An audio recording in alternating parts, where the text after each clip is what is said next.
Here with my friend Jay Lopez. Today is Sunday, July 4th. Happy 4th, everyone. Happy Independence Day. I hope everybody's having a great time and enjoying the Sunday, celebrating the birthday of America. How's it going, Jay?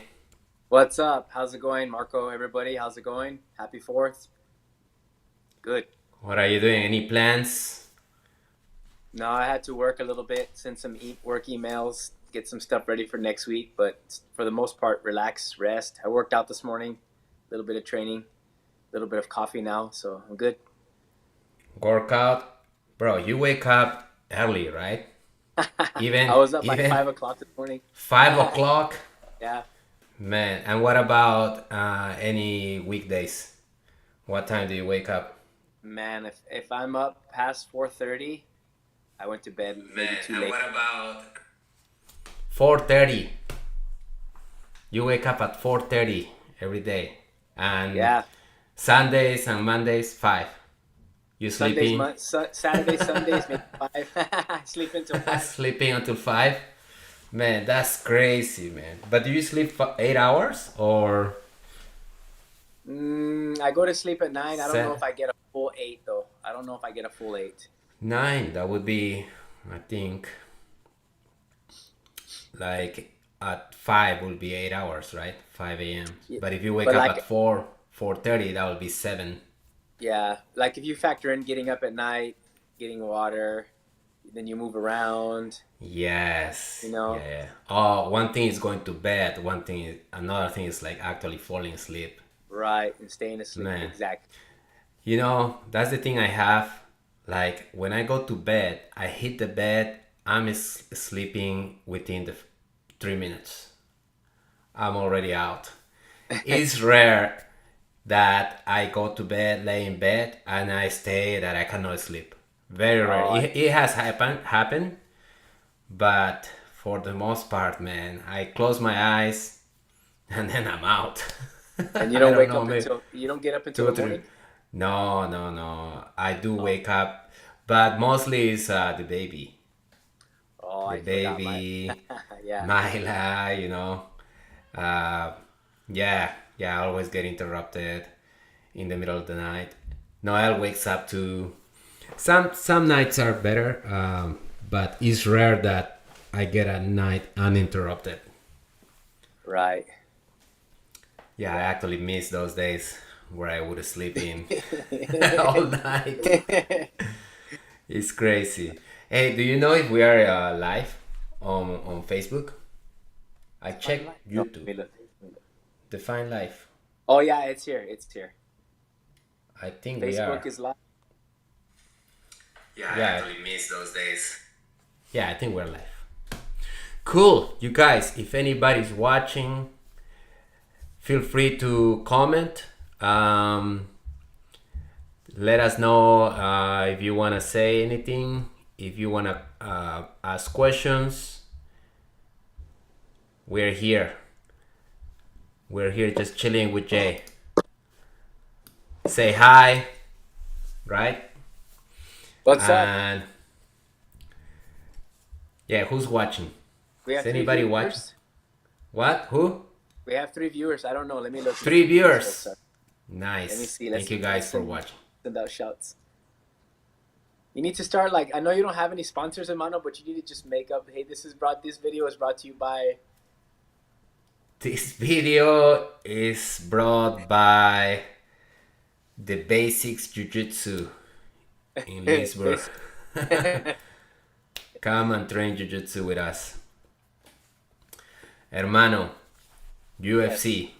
I invite you to come to my house. You say yes and you never show up. and I didn't show up. Yeah, I was waiting for you. Even if I would have gone, I would have had to leave by no later than 11. Main car starts. Jay, I had to go. Was what? Yeah, you had to go to sleep early to Yeah. wake up early. One of Tanner came. Tanner was there. Tanner came. He was the only one who were watching with No him. one else from the school came. No, They had their plans, you know. I see. But yeah, we stayed with Tanner until the last fight. Man, the last fight was like 1:30 Yeah, bro. in the morning. I was Yeah, I wouldn't sleeping have made by it. then I would have been. because yeah, you would have been out. The Adesanya. Well, let's start with Adesanya versus Cannonier, Yeah, bro. Let's start with that because it requires no comment. It was just boring. A punch here, a punch there for 5 rounds.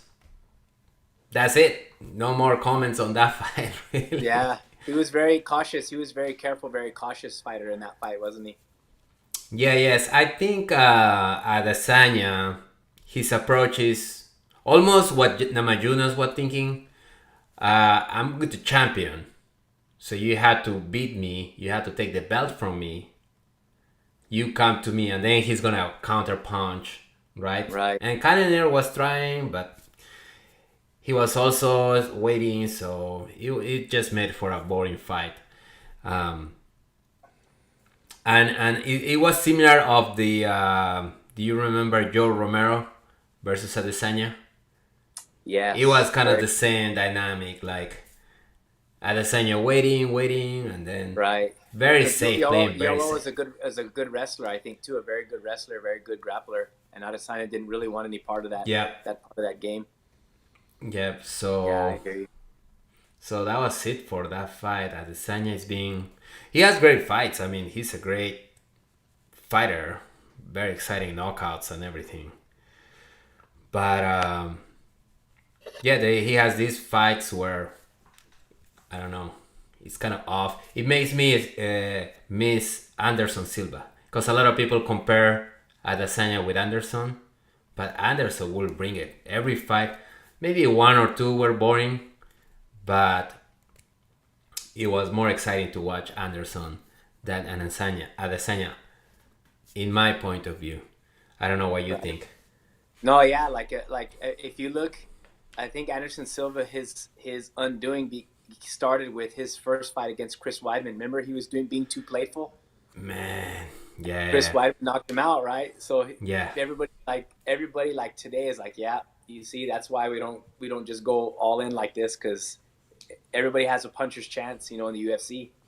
So I think that yeah. was right there was like it solidifies the reason why like all these fighters today are very cautious, with the puncher's chance. The 1% punch comes out of nowhere, you know. Yeah. Speaking of that fight with Whiteman, the second fight, I thought, okay, the first fight was a fluke. And that's when Anderson kicked Whiteman's leg and broke his leg. So it was also kind of like a fluke, right? Right. And ever since then, Anderson wasn't the same, right? I Right. think he came back, had some wins, some losses, but I think that was the decline of his career. He's fought Anyway, some worse. But he fought like in Pride back in the day. Remember? Didn't he fight in Pride? yes. Anderson had a long career fighting. When he went to the UFC, had already a bunch of fights under him in different organizations, including Yeah. Pride, and beat everybody in the UFC. Do you remember that fight with Forrest? Forrest Gump? Oh Forrest Gump. I'm gosh. sorry, Forrest Forrest Griffin. Griffin. Although they were creating memes about Forrest because he was running, right? He was running from Forrest Griffin because he had his hands down. Forrest came charging and he just went pook, like that to Forrest and out. Knocked him down. Yeah. He was just playing with him, man. And Forrest Griffin's a good fighter. I mean, like that's why he was Oh playing yes, with somebody that level. Anderson was just like toying with him, like a sparring session. You know? like a sparring session, man. Like a playing with a white belt, like a black belt playing with a white belt. Different So level. that was incredible. Speaking of long careers, UFC Saturday also saw a great fighter retiring on Donald Cowboy Cerrone. Did you follow his career? I of didn't follow it Cowboy? closely. I didn't follow it like really closely, but I mean, I know after examining a lot of his fights, he's fought the who's who in MMA, present day MMA. You know, What are some of the fighters he? What are some of the fights he had? I think you so had it there, right? yeah, so like the one that stood out, obviously, Conor McGregor. He fought Jorge Masvidal.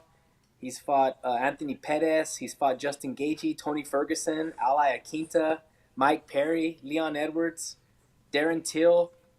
I mean, he's Matt Brown. Wow. He's fought like the who's who. Yeah. Rafael Anybody. dos Anjos. Yeah. Anybody. They will put him against. He will like go and show up, Yeah, yeah, right, man. and I mean, fight. He was. That's the thing with Cowboy, and that's why people love him because he will just okay. I need to fight. All right, let's go, right? And maybe even like last minute call like a replacement. He will say, right. yeah, I'll fight. I'll fight. Yeah, man. Yeah, I didn't like his fight with McGregor. I still feel like he could have done better. I mean, those shoulder strikes, Yeah, they were saying that those hurt him, and then, but I don't know. I feel like he just didn't show up for that fight. It right. disappointed me. If I had some criticism for Cerrone, I mean, amazing fighter, respect, and it's sad to see him go. Everybody has to retire at one point, but that fight with McGregor, I was like, I was expecting more. Yeah, yeah, of course. I thought it would definitely be more striking, more very calculated striking. But like Connor did something that no one's ever seen before. You know, first of all, Connor doesn't fight from the clinch. You know what I mean? And then second of all, from the clinch, doing those shoulder checks. I've never seen that before until that. You know, Yeah, you remember back in the day, Hermano. I don't know if they still do, but sometimes they'll be in the clinch on the cage, and you'll see them kick the feet or they'll stomp on the feet. stomp on the Yeah, foot. Yeah, yeah. It's kind of a forgotten skill. You know what I mean? Nobody does it anymore. You know, the shoulder you checks were know, just incredible. yeah, it was very surprising, and apparently that caught him by surprise and rocked him a little bit, and then from there it was downhill for Cerrone. But he retired in the middle of the post-fight interview, put his hat down and put his gloves in, and basically announced that he's no longer I think I have an article here. Let me share the article of the retirement of Donald Cerrone. Let me see. It's like Joe Rogan was interviewing the winner, Jim Miller, interviewing him, and then before he could even finish the interview, I think Jim Miller stood back and said, I think Cowboy Cerrone has something to say." You know, he was taking his gloves off, and Oh, really? yeah, Let's very let's look at this article from the Jiu-Jitsu Times. Okay, is it is yes, it I can see showing? it.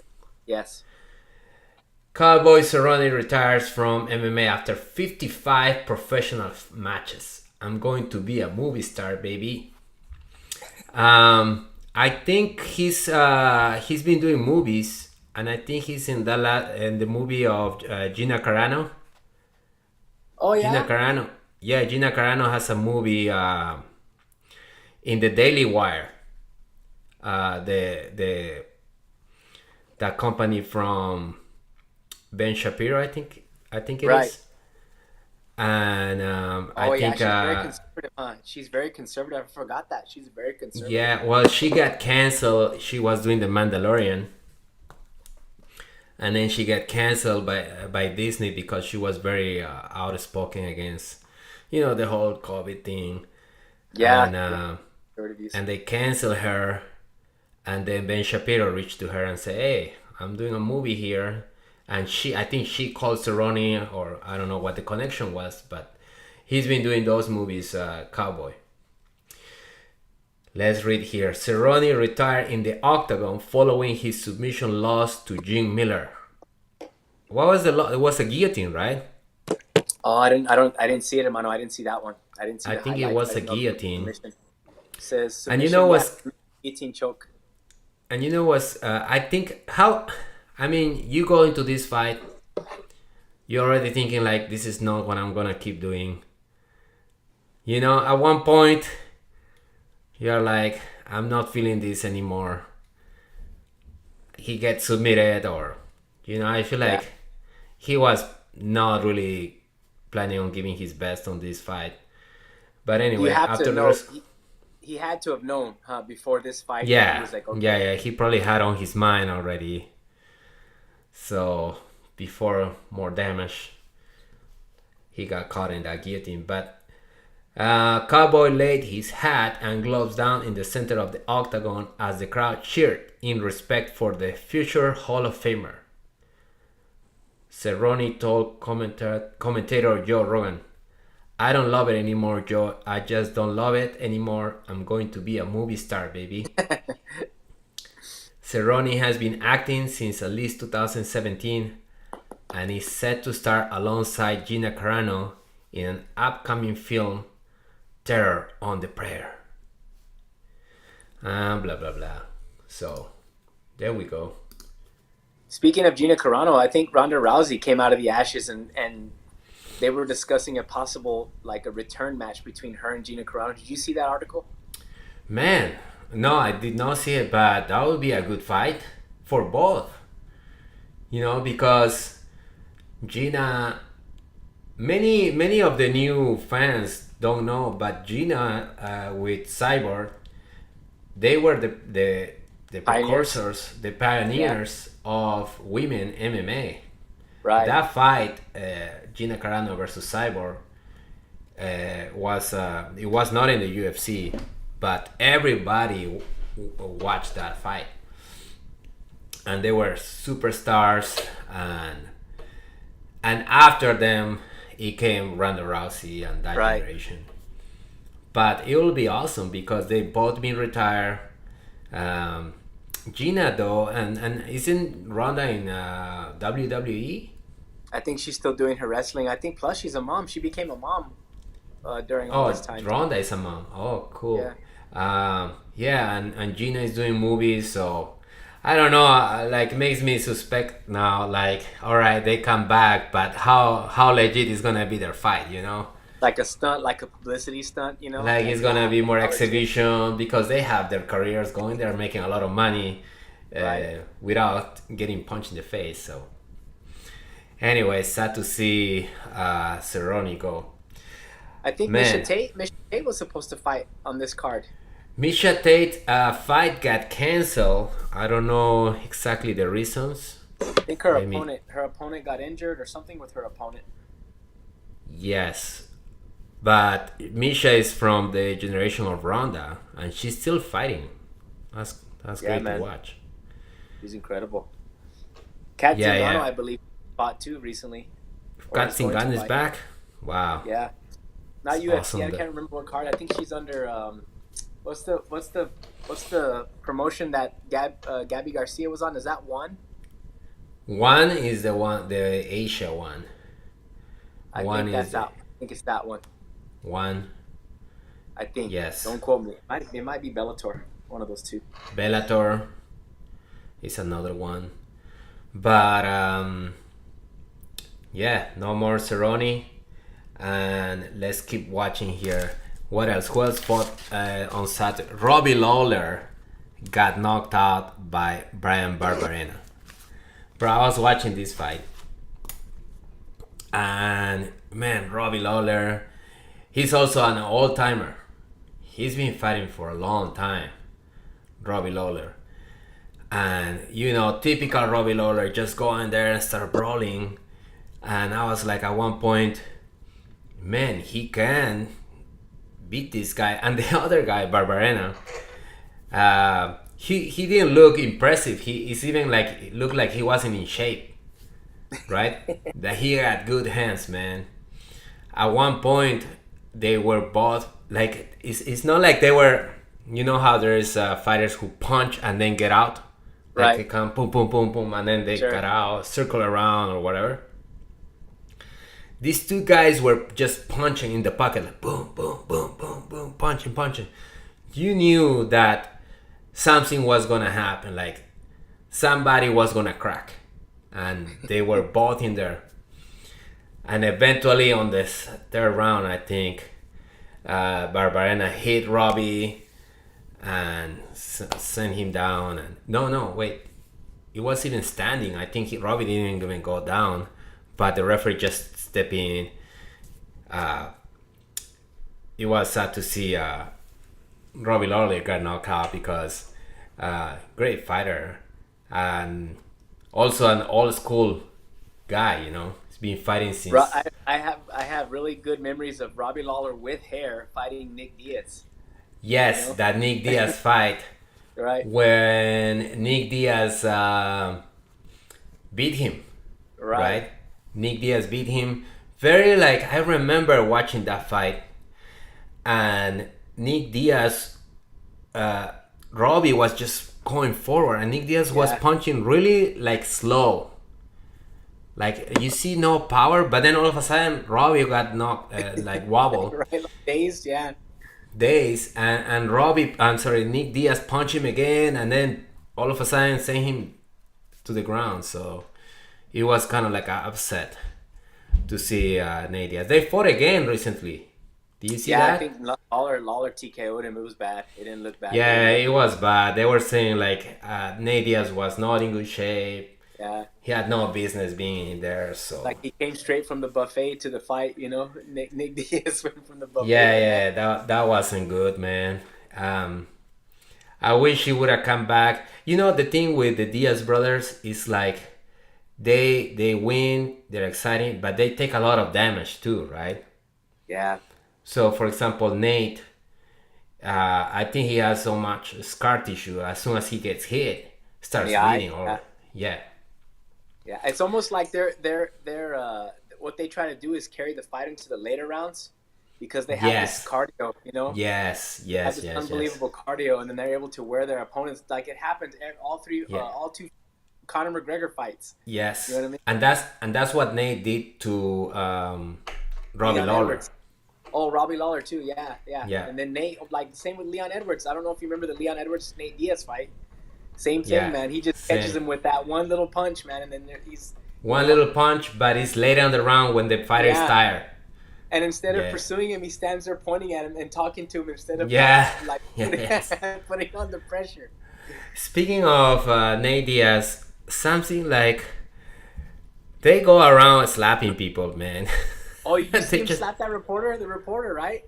They slap a reporter, and I don't even know how to feel about this anymore because, reporter is doing his job, let me see if I find it. Oh, I think what happens is anytime there's evidently this reporter was sending out some very critical tweets of the Diaz brothers, in particular Nate, and I think Nate finally came face to face with him, and the reporter asked him a question. I can't remember the exact question, but the reporter asked him a question, and then Nate Diaz, instead of responding to the question, said, "Look, you need to watch out what you're tweeting about me." Slaps the mic and then slaps the guy's hat off of his head. Oh, it's here. Yeah, it's here. Do you have the video? It says Stockton slap. Nate Diaz hits media member backstage at UFC. Man, I actually feel sorry for the reporter. I don't know. If you're going to be critical of these guys, if you're going to be critical of them, you need to walk around with security because I don't think these guys aren't stable. Yes, but imagine you are a fighter, you are in the public eye. There's gonna be somebody who's gonna be critical of course, 100%. Yeah, exactly. Imagine this being a politician, right? You say, "Hey, I disagree with your policies," and the guys slap everybody. Yeah, that's. I guess. I think if you're dealing with people, hermano, who are trained fighters, who just eat, live, sleep fighting.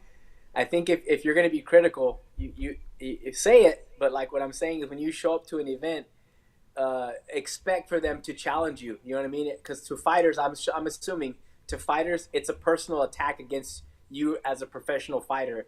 You know what I mean? And what do fighters know how to do? All they know how to do is fight. Yeah. So the guy was from Full Send MMA, and he saw Nate Diaz and said, Stockton Fitness Nate Diaz, he's coming to check out Sugar Sean, right? He said. Diaz responding by bending over and speaking into the guy's ear, stating, nah, you better watch your tweets about my dude who fought recently. Oh, I know, responded the reporter.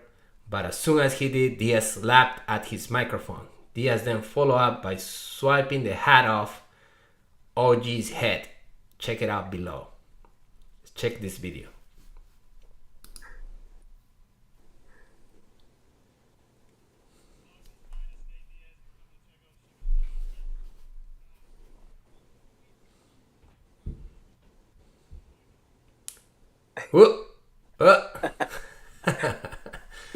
I mean, to be fair, it wasn't a slap to the face. It was just a little slap on the microphone and on the hat, right?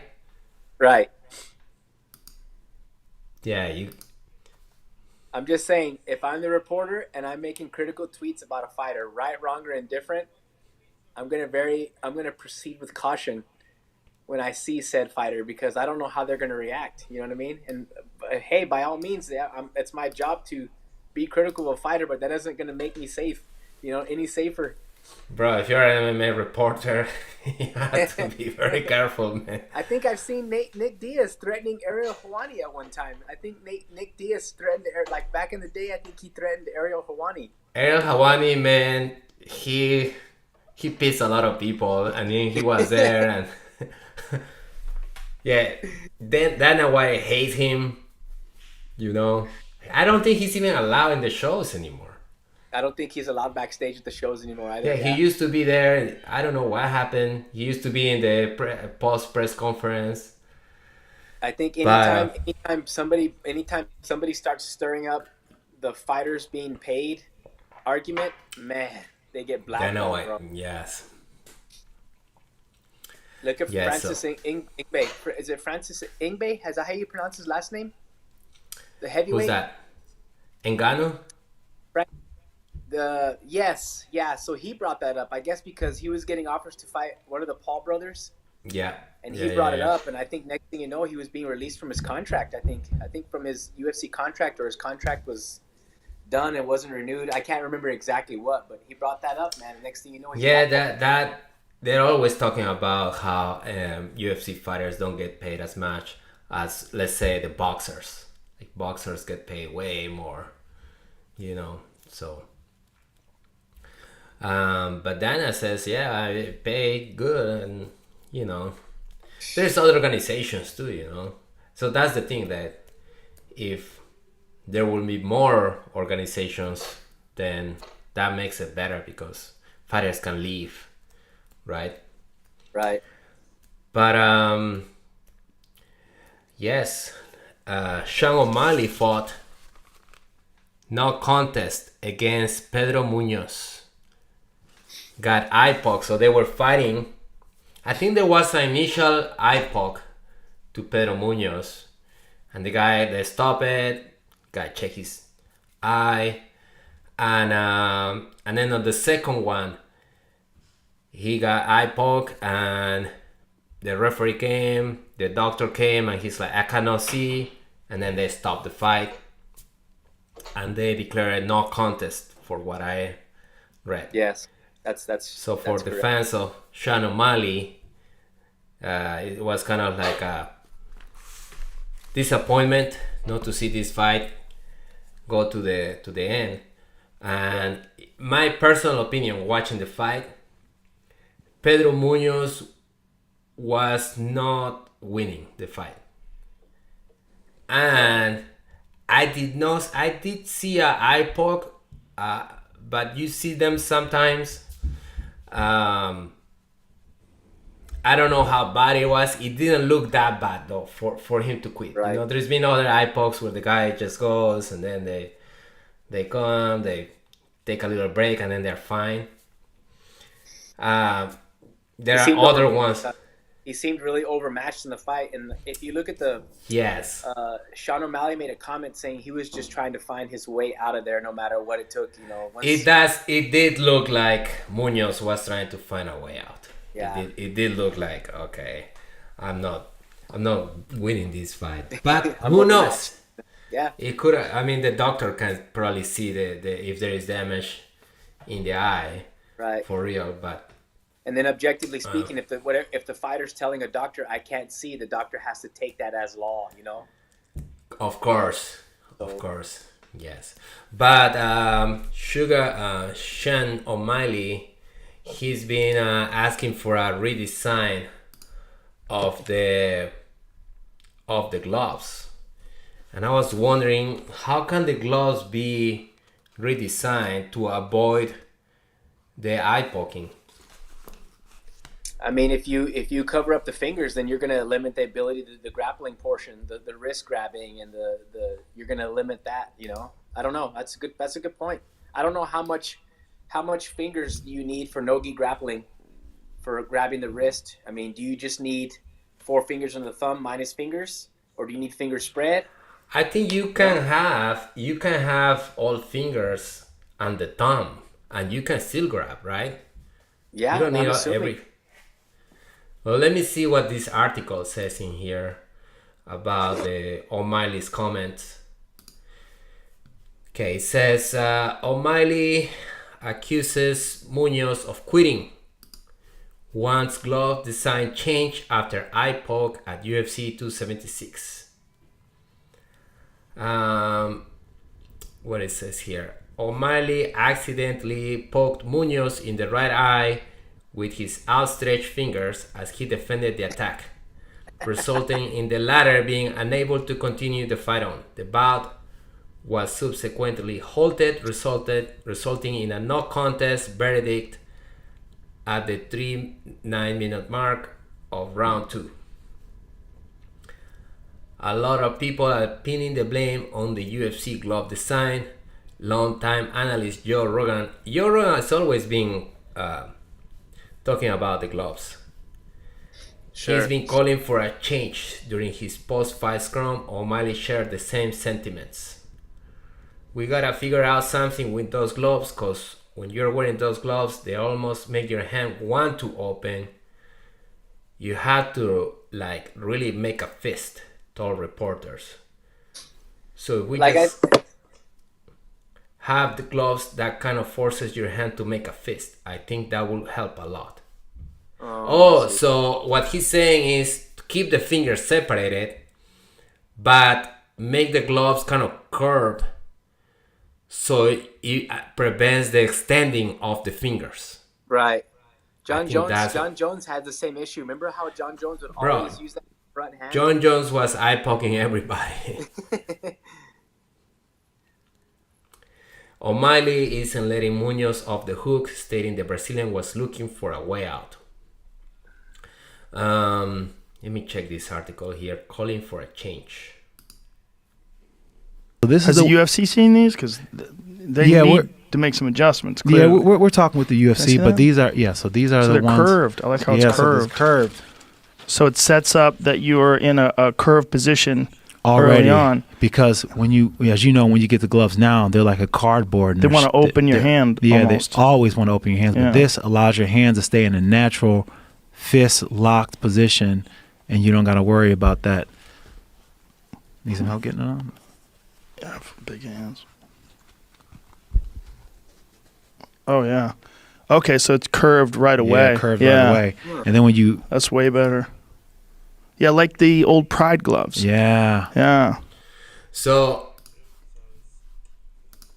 they want the gloves to be curved, so it makes a fist that way, prevents the extension and eye poking to the fighters. Could be a good idea. Who makes these changes? Dana White, the Athletic Commission? How does this work?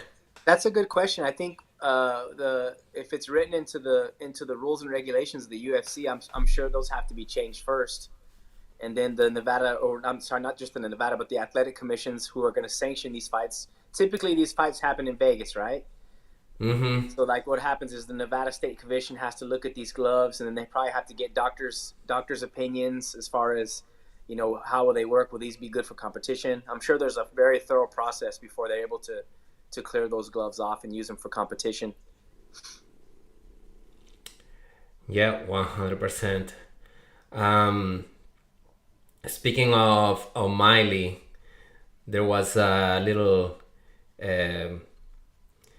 interruption of Henry Cejudo. That was better than the fight. That was they had a little exchange. Let me see if I can look for it.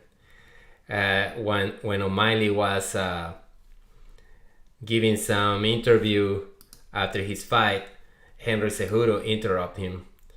They're not even in the same weight class, right? O'Malley's heavier than No, and Cejudo is being retired, so I don't even know what is the deal here. Let's watch the video.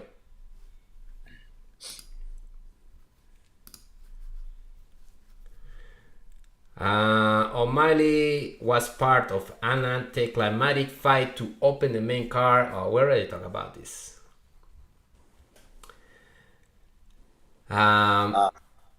Here it is. There it is right there. So we have O'Malley talking to a reporter, and let's see what happens. See that? You want to match him? He's right here. I'd love a tune-up. What do you say, Precious? Serious? What do you say? Are you're good to go now, Yeah, huh? I'm good to go. Say it. When would you want to bend the knee at what time? Because I think you absolutely suck. What do you weigh? Go ahead, carry on with the interview. Go ahead, carry on. That guy's crazy. No one takes that dude serious.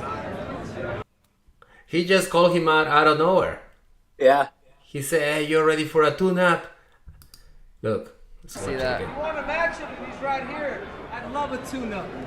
Who's that in the What do you gold say, shirt right Precious? there also being interviewed? Is that Figueiredo? Serious? What do you say? I think Are it's you're good to go now, Yeah, huh? I'm good to go. Charles Oliveira? Say it. When would you want to bend the knee at No. what time? Because I think you absolutely suck. His eye, look at his face. this guy. What do you weigh? Go ahead, I think it's carry on Figueiredo. with the interview. Go ahead, carry on. That guy's crazy. No one takes that dude serious. He's just calling him out. But like the I don't guy know. who's getting an interview off to the side, he's kind of like he's in the middle, right? His eyes, Yeah. his head isn't moving, but his eyes are going from side to side.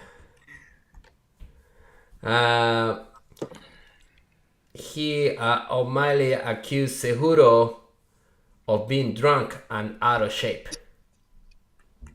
Look like he's on drugs, looks fat, maybe having a midlife crisis. You know, I think what happened, a lot of these guys go to always see like fighters who are retired, like Chuck Liddell. They always show up to the UFCs and they're partying, you know, and they have full access to the backstage and everything. And I think that's why. So he could have been drunk. I wouldn't put it past like the UFC publicity producers to say, "Hey, look, I want, say for instance, I'm Henry Cejudo, right? I want you to show up to the event. You get it free. You get free ringside access. You get backstage access. But I want you to kind of stir it up a little bit, make things interesting with the fighters. You know, have some back and forth because I think that sells. You know that what I mean? could, That sells. yeah. That could. You might be onto something, yes. To call attention because we're talking about it. You know, so Right, it works. yeah, it got like it has its own article and its own tweet and its own video and you know. Right. Sean Strickland. Let's talk about this guy. The last time I saw him lose was against Orlando Sanchez. Oh man, so Sean Strickland is a good. No, actually, the last time he fought Masvidal, right? Is he Yeah, the I guy know. who- I'm teasing with this. He was training with Orlando Sanchez and the standing. Oh up yeah, yes. Let me look for that video. So Strickland is an MMA fighter. He's very good, but he's got into the whole trash talking, right? Like ever since who was the pioneer of trash talking? I mean, in boxing, you have to go back to Muhammad Ali and to the trash talkers that sell fights. In MMA, Chael Sonnen, probably like Chael Sonnen has to be the pioneer of the trash talking, and then Conor just took it to the next level. Right. Right.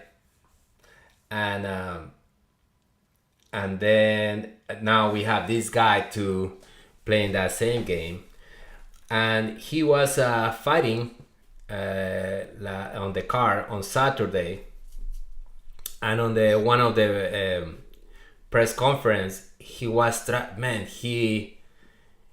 he was calling all kind of names to Adesanya. He was provoking Adesanya, saying you are out of anime. You think you live in an anime, and also trash talking his opponent Alex Pereira. That guy, if I see him in the ATM, I'll go the other way. Like, it's just pure trash talks, right? But you mentioned the video of him with Orlando Sanchez, right? So there is a video of Strickland training for a MMA fight with Orlando Sanchez, who's a grappler, heavyweight grappler, The real big guy. big guy, and he does this little, like, it looked like the self-defense where you lift the elbow, right, to create a shoulder pressure. And Strickland gets mad, and they start like fighting over that because, let's see, I have the video here. Sometimes I don't want to play the video so much because sometimes I get copyright infringement. Oh, the copyright police come out. Yeah, man, I'm here trying to do the podcast and comment about things, and then I get like a YouTube copyright infringement, and then they either they retire the video or they say you have a strike. Or so anyway, let's hope that doesn't happen here. But let's show the Strickland versus Orlando Sanchez training. There we go.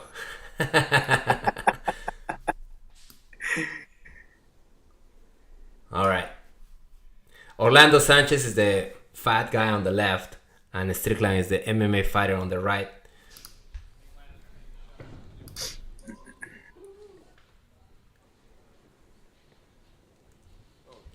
Yeah, that's it. Yeah, he tried once there. Like the little underhook. He gets the underhook, and that's when when he got the underhook. Orlando Sanchez fought Abu Dhabi. Yeah, man. Yeah, right there. Look.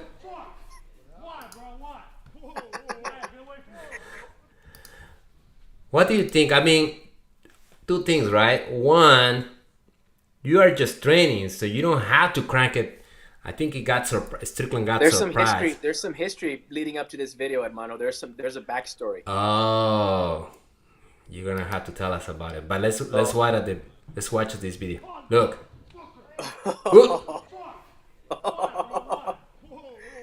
Of all places to kick Orlando Sanchez in his stomach, it's not gonna no effect. No, that armbar was. You know what you fucking did. Did what? What you do? What I do? You know what you did. What I do? Yeah, you did an armbar, bro. You see that shit? No, you were a fucking dick, dude. What happened? Is he from the UK? Look, sounds like an accent. Or where is he from? No, I think he's from the States, but yeah, there's a backstory. There's a huge backstory to this. And it doesn't warrant the nearly shattering and ruining an MMA guy's, his livelihood. But evidently, and if I miss some details, whoever's watching, please fill it in. But evidently, he walked into the gym, and it's ironic that you brought up how he's this trash talker, right? He walked into this gym and said was making some very very unprofessional comments about the grapplers that were there, including Orlando Sanchez. Okay. So when they started training, Orlando Sanchez took offense to whatever he was saying and decided, yeah, I'm going to teach this guy a lesson, and show him about us grapplers type of mentality. I see. Oh, so, no. Right or wrong, again, it wasn't right for him to do that. Nearly injure a guy for his up-and-coming fight, but still, the backstory is he walked into somebody else's house, trash talking. You know, he's there to get help from them. You know, so You know, with the trash talkers, it works until you get knocked out, man, right? Oh yeah, Because if you trash talk, but you are winning and you are kind of your trash talking is being backed up, right, by your performances, then it's like, all right, this guy has the rights to trash talk. But once you start losing, or in this case, Alex Pereira knocked him out in the first round. So they go in there, and this Brazilian guy, man, I've never heard of him, right? And that's the thing, he's a good fighter, but he doesn't trash talk. This guy Pereira, right? So nobody knows him. So that's why the fighters are in this predicament of like, all right, I'm a good fighter, but nobody knows me. I'm gonna start trash talking. That's what we're talking about Strickland, and nobody knows about Pereira. So Pereira goes in there, and man, on the first round, he caught him with a right punch, and even on the way down, he punched him again and just finished the whole trash talking from Strickland. And now it makes him look like bad, right? Like, oh, you did all this trash talking, and look, you get knocked out in one round. Yeah. Because Adesanya told him that 2 days before Saturday, he said, all right, man, I'm gonna beat Cannonier and you are next. So he already earned a title fight. Strickland was gonna fight Adesanya, so he was already thinking about Adesanya, but he forgot he still had to fight this guy Pereira, and Pereira went in there and knocked him out, and now Pereira is fighting Adesanya. Yeah, that's gonna be a good match. I think he called him out. Adesanya called him out like at the end of his fight. He was calling him out. Oh, Adesanya was calling out Pereira. Yeah, he didn't say his name, but like when he started making reference to somebody, and then what happened was the camera panned to Pereira, and they're like, oh, this is the one, this is the guy he's talking about, and so that's going to be an interesting matchup. That's going to be an awesome one. I would like to see. Hopefully it has more action than the Cannonier one. But it says here, they're talking about the Sean O'Malley.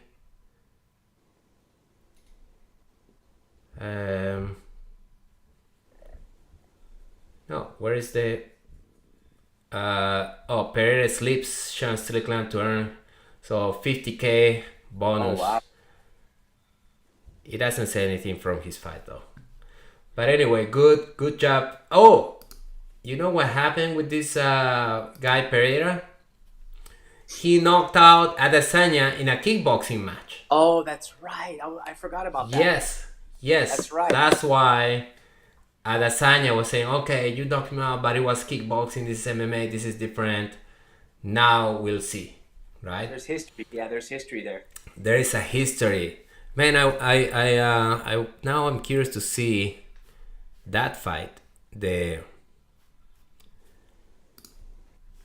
Pereira on Twitter too. They showed some highlights on Twitter of it. The Pereira versus Adesanya. Yes. So we're gonna watch here, guys, the fight between Alex Pereira and Israel Adesanya. This is a kickboxing match. This is the fight where Pereira knocks out Adesanya. Because Adesanya is undefeated in MMA, but not many know that he had a some kickboxing matches, and he meet this guy Pereira, and Pereira knocked him out. Ooh.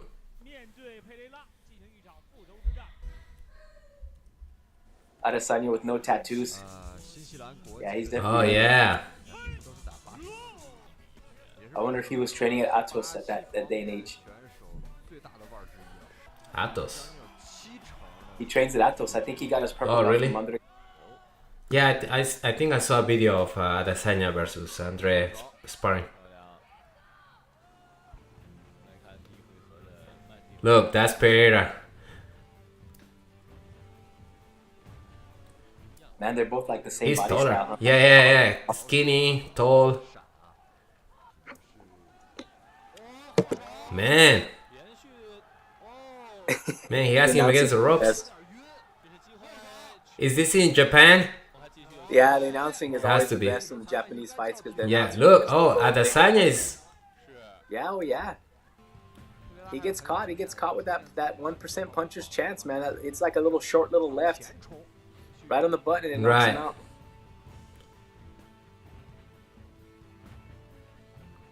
Why the referee separate? Oh, look. Flying knee.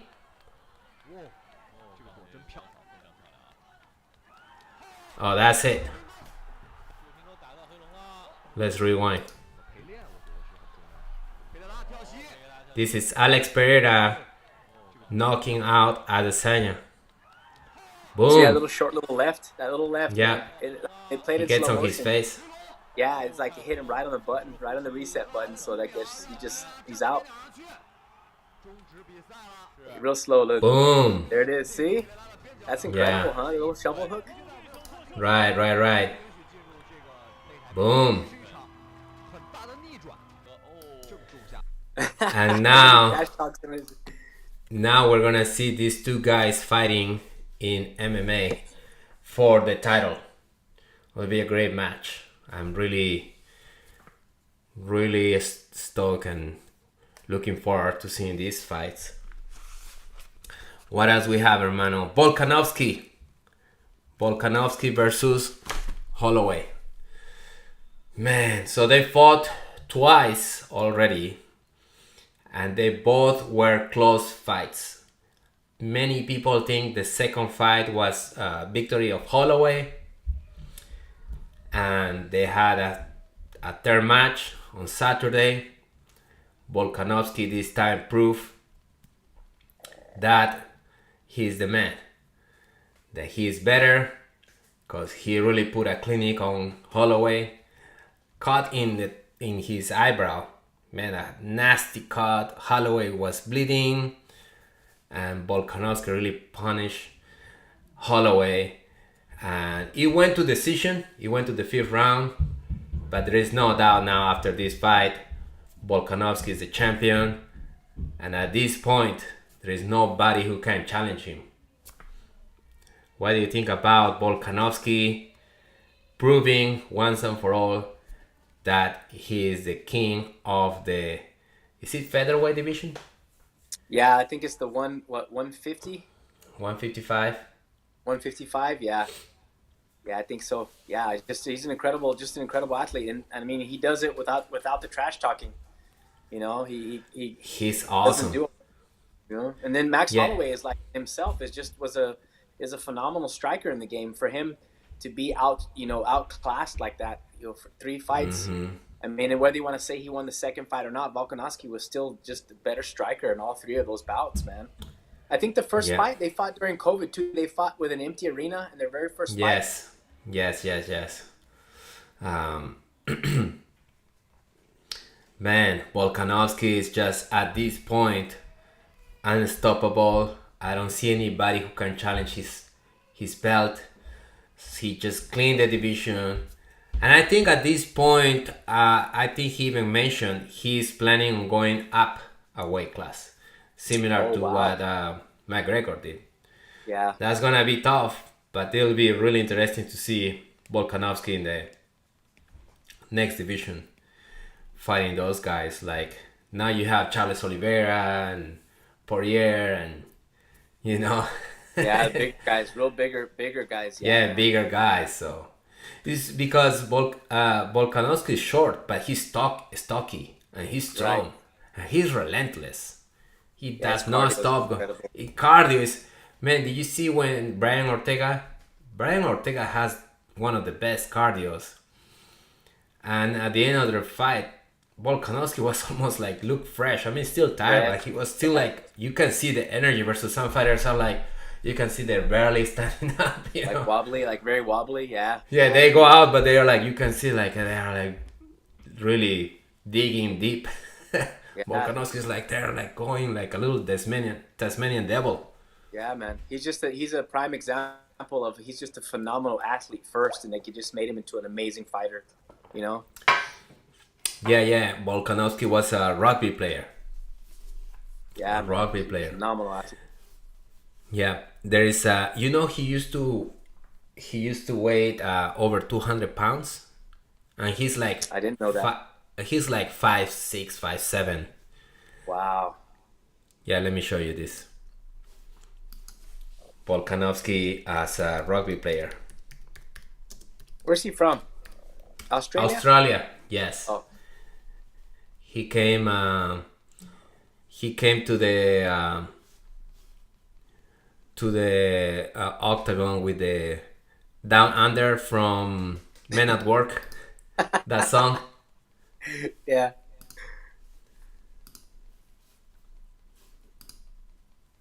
Check it out. Check this out. Oh yeah, he's Wait. with Harry and.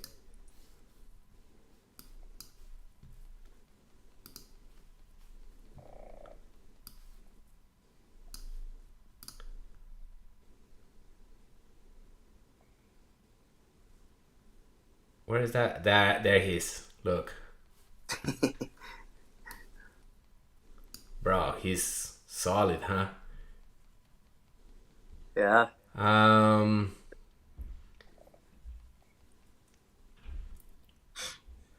What does he say here?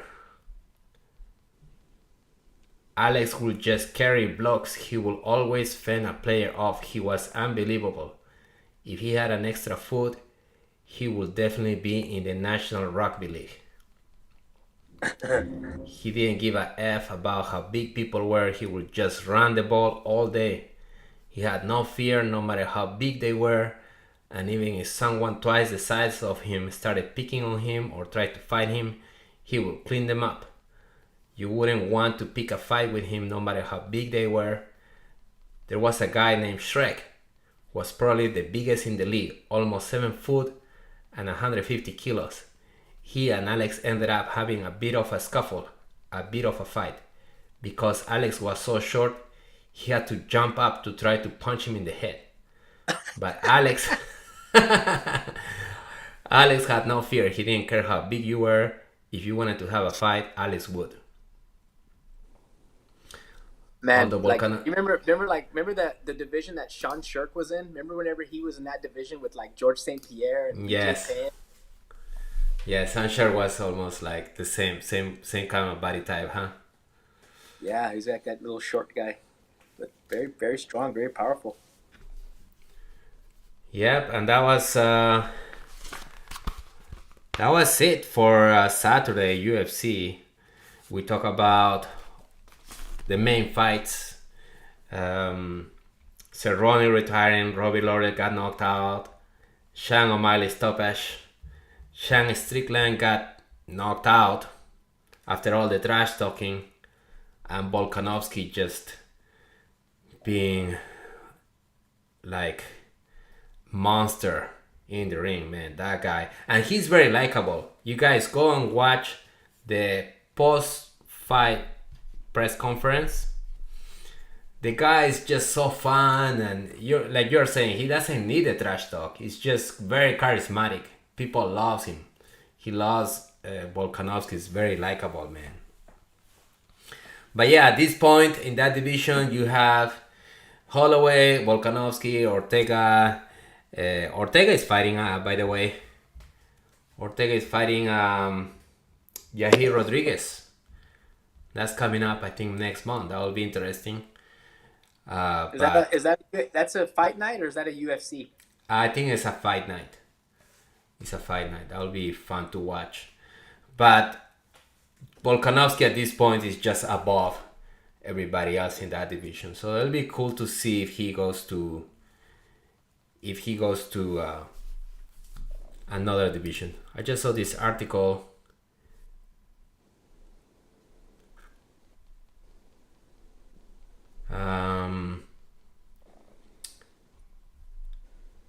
Sean Strickland made to eat his word after saying Alex Pereira's striking skills suck before being knocked out by the Brazilian kickboxer. Man, you had to back it up if you're gonna be a trash talker. It's like pride comes before the fall, man. Pride Like Gordon Ryan, right? Gordon Ryan trash talks, but he beats everybody. Yeah. And then it kind of makes sense, right? He said they're not good, and then he goes and beats them. Nobody can beat him. So speaking of Gordon Ryan, it's gonna be a match next month with Pedro Marinos, who's the no-gi world champion, absolute. And after that, he's gonna fight with Felipe Peña. Felipe Peña, who's the last guy to beat him twice. Felipe Peña beat him on points in their first match, and on the second match, I think Vinny Magalhães was the last person to beat him, but Felipe Peña beat him twice, right? Vinny beat him by decision, right? Yeah, I think it was referee decision. Yeah, but that was kind of Peña a thing too. too, because he wasn't right. Gordon Ryan wasn't like the Gordon Ryan he is now. You know? Yes. Actually, Felipe Peña had a match yesterday. He fought Wagner Rocha, and they went to overtime. Yeah. And I think Felipe caught him in a rear naked choke. But the thing is, Gordon but a few, like maybe a year ago, fought Wagner Rocha, the same guy, and just play with him. Like he called out the submission before going into the match. He put a little triangle in an envelope in the guys in the announcer's desk. Went against Wagner Rocha, played with him. He could have finished him with a rear naked choke or other submissions, but because he had predicted a triangle, he tapped him out with a triangle. Like that was the kind of dominance. Like you can pick what submission you're gonna use. And then to see Felipe struggling with Wagner Rocha, now you can see like, man, is Gordon really like now has evolved so much that is Felipe even stands a chance now? But we'll see, because sometimes styles make fights, you know? Right. Like there is this guy whose styles I just cannot deal with, you know? Or like the rule, like sometimes the rule setting is like a no submission rule set for Gordon Ryan is like, that's his thing, man. No time limit submission. No time. Only.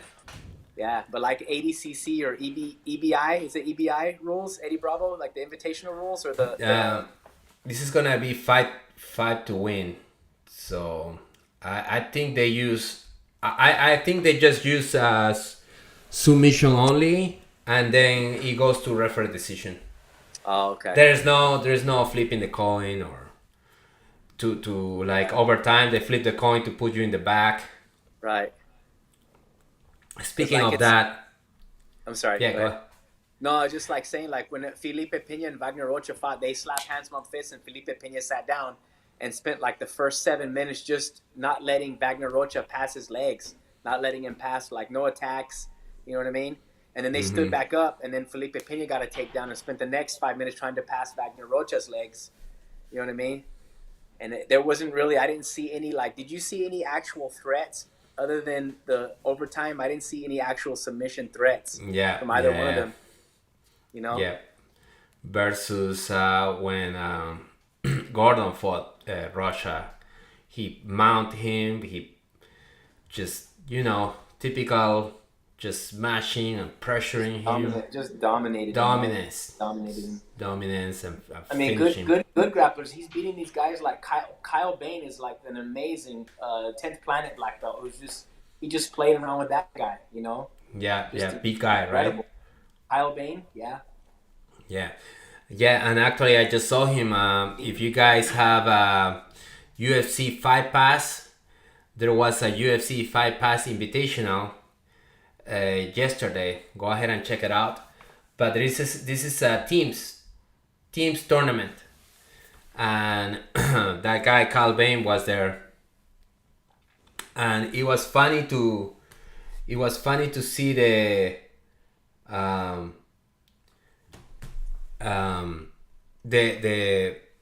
format of this tournament, because it's 4 teams. I think 4 teams with 4 fighters, right?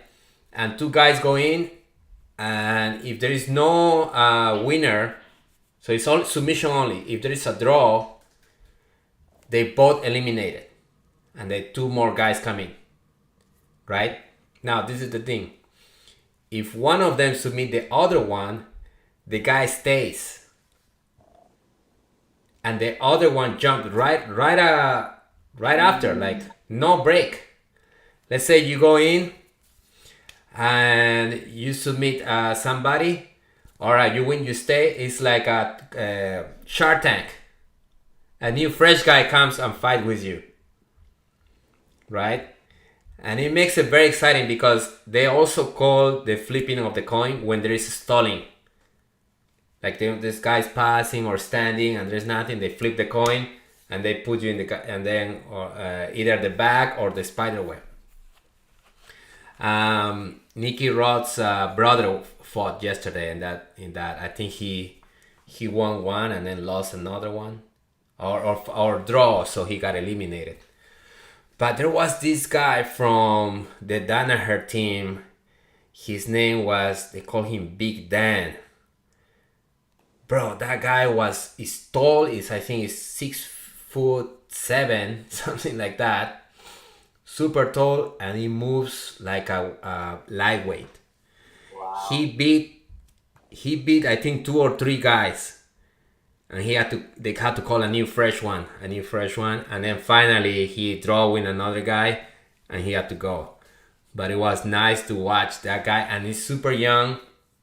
I think he might be 20, something like that. So he's still like evolving. I think he's a purple belt, and it was great to watch. But you guys, I'm talking about if you have UFC Fight Pass, go ahead and check out the UFC Fight Pass Invitational.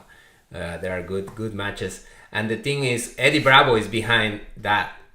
So Eddie Bravo is making all these changes to make it exciting, because Jiu-Jitsu, that's the thing, like it's great and everything, but they haven't cracked the code to make it mainstream, right? And they have to make it like active. And for example, if both guys go and if you don't win, you both get eliminated, that motivates, I need to finish, because people wants to see the finish, right? Or when they're stalling, all right, let's put this guy on the back, motivates the action. So that's what Eddie Bravo and these guys are trying to do. So I was having fun watching these matches. So I recommend you guys to check it out. Cool, hermano. That's it. Our 2 loyal viewers are still there. Thank you guys thank you guys for watching. It's been great. Nobody asked any questions, but it's all good. Celebrating 4th of July. I have to go. I have to spend some time with my family. School is closed. Are you going to open mat? Yeah, I'm gonna go tonight. Christian and I want to review a little bit of the self-defense, so I'll be there. Really? Should I right? announce it? Yeah, you can. Should I announce it for? Okay, cool. I'll let everybody know. Yeah, because I'll be there. Christian, I'll be there, and then we'll take care of everything. Awesome. You guys, thank you for watching.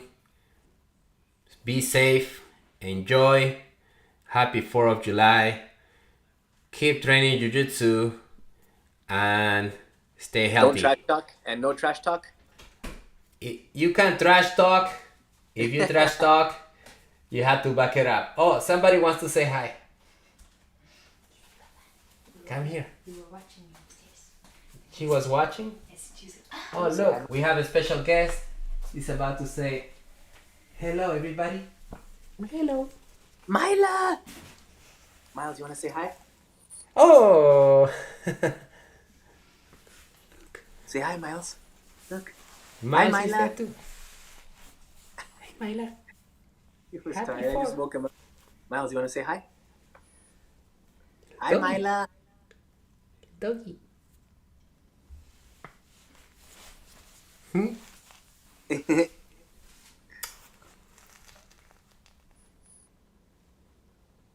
All right. What am I doing? What's next? Okay, Myla. Say bye. Bye, everybody. Bye, Myla. Bye. All right, hermano. Thank you Happy for 4th of July, mano. Happy 4th Happy of July, 4. everybody. See you soon.